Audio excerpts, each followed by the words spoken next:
কোনো কিছু পেতে হলে কোনো কিছু হারাতে হয়। আমি মনে করি যে আমি যেই লাইফটা লিড করছি এটা হাজারো মেয়ের আসলে স্বপ্ন। তো আক্ষেপ আমি কখনোই করি না। কোনো কিছু পেতে হলে কোনো কিছু হারাতে হয়, এটাই ছোট থেকে আমি শিখে এসেছি।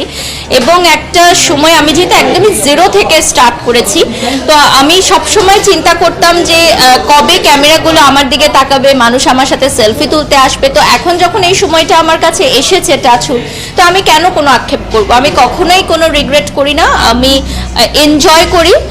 তবে মনে হয় যে এর শেষ কোথায়, কি হবে। আবার মাঝে মধ্যে মনে হয় যে এত জনপ্রিয়তা কি হবে, মানে এর শেষ কোথায়। মাঝে মধ্যে একটু আধ্যাত্মিক চিন্তাও চলে আসে। কোনো কিছু পেতে হলে কোনো কিছু হারাতে হয়। আমি মনে করি যে আমি যেই লাইফটা লিড করছি এটা হাজারো মেয়ের আসলে স্বপ্ন। তো আক্ষেপ আমি কখনোই করি না। কোনো কিছু পেতে হলে কোনো কিছু হারাতে হয়, এটাই ছোট থেকে আমি শিখে এসেছি। এবং একটা সময় আমি যেহেতু একদমই জিরো থেকে স্টার্ট করেছি, তো আমি সবসময় চিন্তা করতাম যে কবে ক্যামেরাগুলো আমার দিকে তাকাবে, মানুষ আমার সাথে সেলফি তুলতে আসবে। তো এখন যখন এই সময়টা আমার কাছে এসেছে টাচুড, তো আমি কেন কোনো আক্ষেপ করব? আমি কখনোই কোনো রিগ্রেট করি না, আমি এনজয় করি। তবে মনে হয় যে এর শেষ কোথায়, কি হবে।